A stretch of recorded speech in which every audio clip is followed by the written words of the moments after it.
Hi, everybody. My name is Bryan Richardson. I work on the K-12 team of the Bill and Melinda Gates Foundation. I lead our work on data and data infrastructure. Very grateful to be here. Thank you, Kumar. Thank you, Schmidt Futures, for bringing us all together. I've learned a lot so far from what I've seen in the presentation so far. And my hope in talking to you today is just to tell you a little bit about the work that the Gates Foundation's K-12 program is doing in the realm of data, and to hopefully invite you to share some of your best ideas with us as we try and support education in the United States for the better. One of the questions I just first wanted to pose in trying to describe our own story is one I think we should all be thinking about as we're now sort of at the end of the day. And that is, what exactly should data and data science and analytics be doing? What role should it play in making U.S. education better? We were asking ourselves this same question when we started our now 3-year-old K-12 strategy at the foundation. And one of the first things that we did before we set up our new budgets and set up the new portfolios is we did kind of a deep dive into just what's going on in education in the United States, what's going on with students in the education system in the United States, what seems to be the patterns of what drives performance and what seems to drive benefits for students in the system. And one of the first things that we saw when we looked at the data was that, number one, the United States has a significantly higher poverty rate for school-age children. One of the things that you're looking at here is just the percentage of students that live below 50% of the median of income for that country and how that stacks up across the world. And as you can see, the United States is on the far right here between Latvia and Romania. There is a high degree of poverty among school-age students in the United States.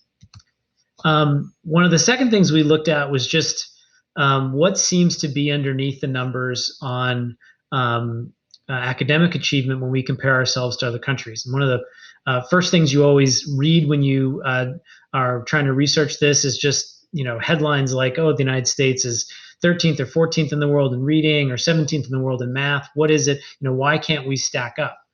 And one of the things I think that's masked in this conversation is what that data looks like when you break it out by different racial and ethnic groups in the United States.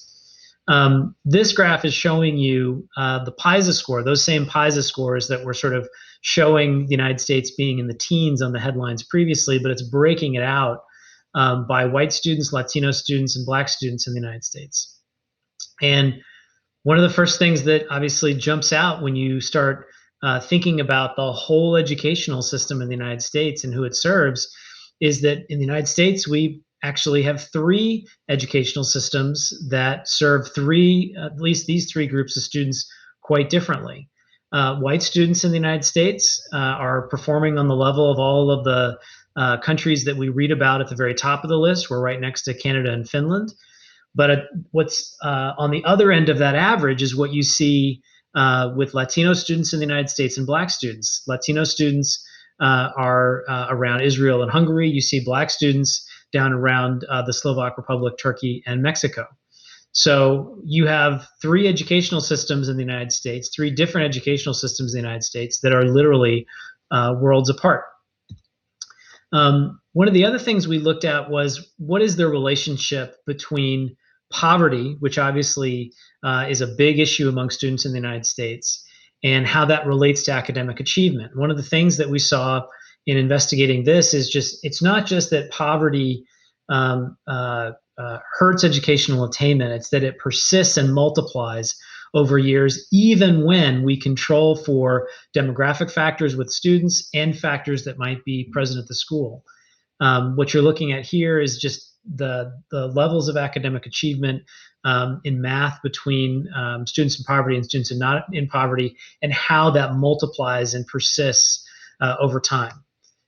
So if we're going to do something in education in the United States, we have to be conscious of specifically addressing the effect of poverty and understanding what is going on with students experiencing poverty and trying specifically to address it. One of the things we also tried to disentangle was, again, how does poverty interact with each other? And one of the things that we saw right away was that even when you account for economic status, race still pulls these students down, and the educational system pulls them down on account of race. If you look at the differences in how students do on PISA, on the NAEP, looking at these three different milestones, not finishing high school, graduating from high school, or graduating from high school, in every step, poor white students still have better educational outcomes than non-poor Black students. So racial achievement gaps persist, race matters, and even low-income white students have higher educational outcomes than non-poor Black students. When we looked at sort of where this might be coming from and looked further upstream, we looked at a series of longitudinal studies that looked at gaps in educational attainment between different racial and ethnic groups, all the way back to students being 9 months old, 2 years old, all the way through 12th grade. And one of the things that, again, jumped out from this data is that these gaps persist way before the milestones that I just showed you between poor white students and non-poor Black students. But as time goes on, the divisions in educational attainment based on race exacerbate and get bigger over time. So what does this tell us? We started by asking the question of what are the problems in education that we need to solve, and what does that tell us about where we as data savants and data strategists need to be involved? I think at a basic level, it tells us that we can't disentangle this question from racism, from racial bias, and how public education serves students of color and students experiencing poverty differently from white students. And as you saw in the NAEP data broken out by race, the U.S. educational system actually works relatively well for white Americans. And I think what that means in our work together is that we can't just sweep hard conversations about race under the rug as we work to bring new energy, new talent, new technologies into the education domain to try and make education better. And in particular, I think we need to think hard about what students of color and what students experiencing poverty need in their context, because that this data told us, at least, is that there's a very different educational context for these different groups. And we cannot and should not assume that a rising tide raises all boats. So with this frame in mind, what can we do? I think one thing we have to do as a starting point is to name the channels of power in education that have a heavy influence on what data is collected, on what data counts, and on how data is used in education. One of the first things I think to note in this question is that most accountability measures of education at the state and federal level focus on how individual students are performing within an inequitable system.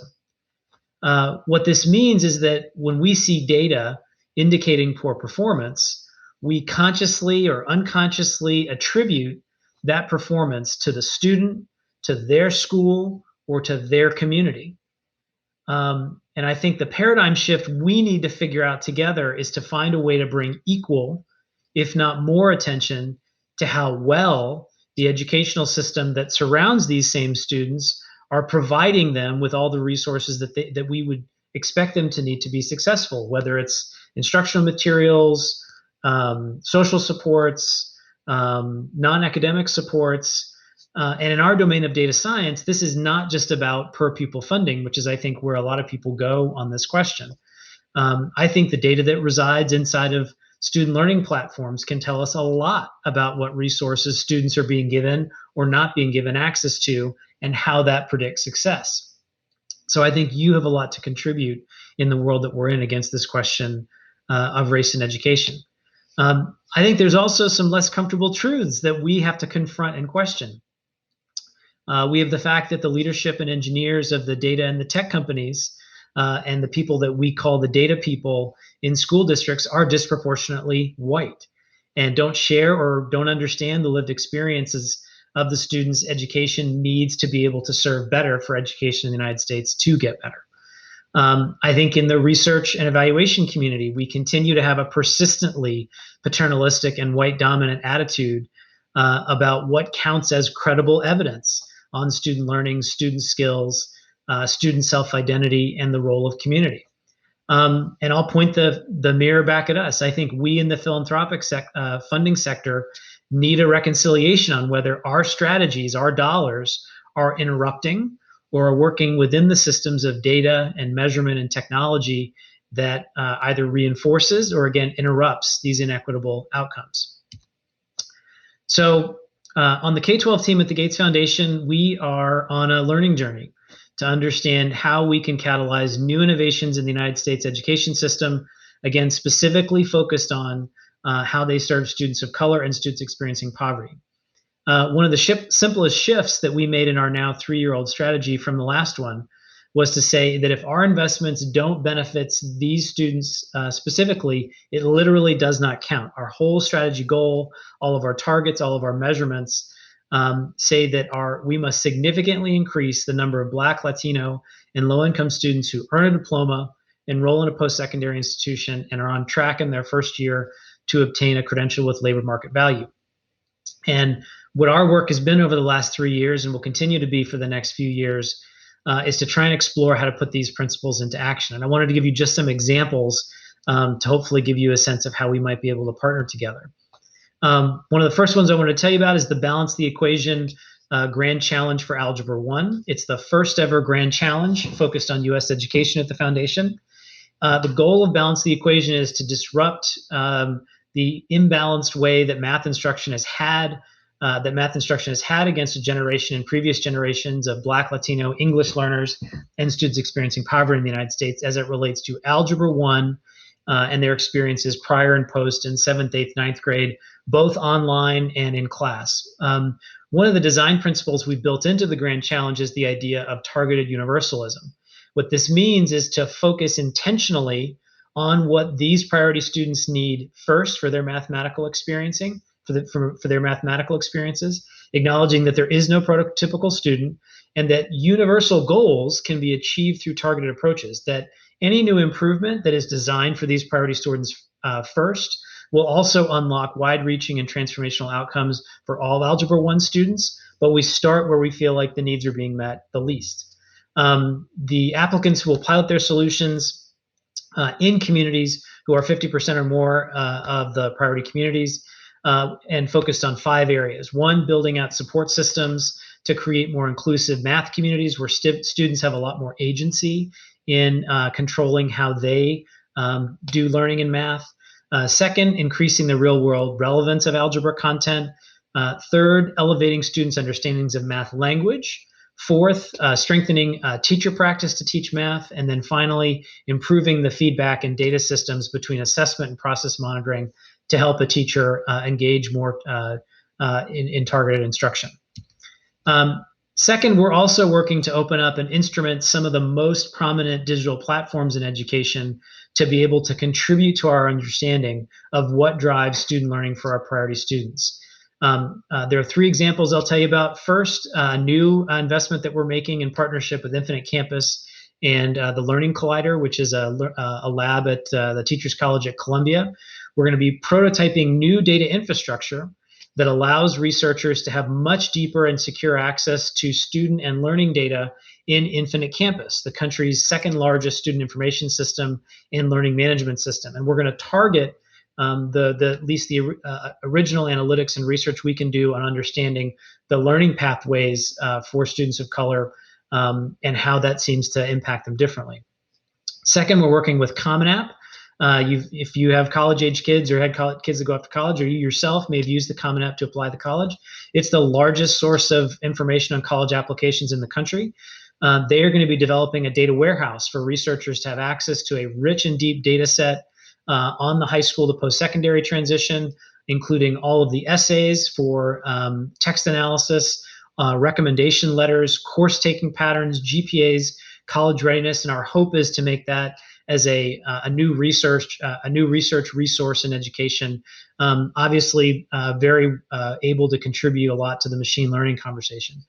And then 3rd, the Learn platform is a digital platform that works with school districts and maintains data on education technology usage and engagement for more than 8,000 learning platforms across the country. And we'll create, especially in the COVID closure context, a new research archive, which will enable us to better understand what seems to drive engagement with digital learning, where is engagement high versus low, and what can we do about trying to help students better engage with and connect with what is going to be, in many ways, the new normal. Finally, we're also trying to explore ways to ensure that these data are applied and used in research and development through standing research and evidence generation infrastructure. I'll give you 3 examples. One, Character Lab, which is a network of researchers and research digital infrastructure, which is trying to lower the cost of and accelerate the development of research in social emotional learning, which is especially critical in understanding the systemic challenges that confront students of color and trying to place equal value on non-academic measures and on measures of student self-identity. Second, Carnegie Learning's upgrade program is a A/B testing tool that can be used with just about any other digital tool out there to allow for you as a researcher, you as a data scientist, a teacher in a particular school or district to be able to set up different experiments. They're applying it in their math platform called Mathia, with a focus on interventions that support students of color in math. The idea is that this can hopefully lower the cost of and make much easier the ability to test out very discrete changes in how students engage with that content and hopefully build our understanding of specifically what supports our priority students. And then finally, we have a partnership with Lean Lab, which will train 20 different school communities, all again, predominantly Latino, Black school communities, to be drivers of developing their own innovation agendas and their own R&D agendas in their particular school environments. They're going to be selecting different challenges they want to work on, selecting technologies or new curricula or different learning tools they want to develop, and then conducting rapid cycles, 6 to 9 month trials on how they work for their students, and use those to develop 16 studies that, again, are trying to focus on how we can recreate more and more R&D in the communities that need it the most. I'll close in saying that I'm recording this presentation during what's been a hell of a week, regardless of who you like in the election. Georgia and Nevada and all that stuff is still going on the TV that's downstairs. I hope all that's been resolved by the time you watch this. I think many of us feel pretty jaded by the whole political process, by how we get all of our news and facts, and starting to wonder how much disruption and instability we can all handle, whether it's because of COVID or schools or jobs or our politics. But to go back to where we started, it's had me going back to this question of who do our institutions of power and education, who do they work for? And who specifically do they give power to?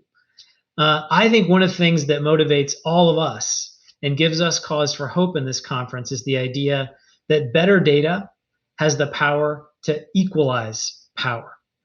That better data and information can give voice to communities and problems that are not convenient or popular.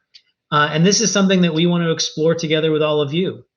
If you have ideas on how to better leverage data and evidence towards improving outcomes for students of color and students experiencing poverty, we want to hear from you and we want to learn from you. I'm going to leave my email in the last slide and welcome your outreach. Please reach out to me as you have ideas. Again, thank you, Schmidt Futures. Thank you in particular to Kumar Garg for organizing this convening, and I hope you have a great rest of your day.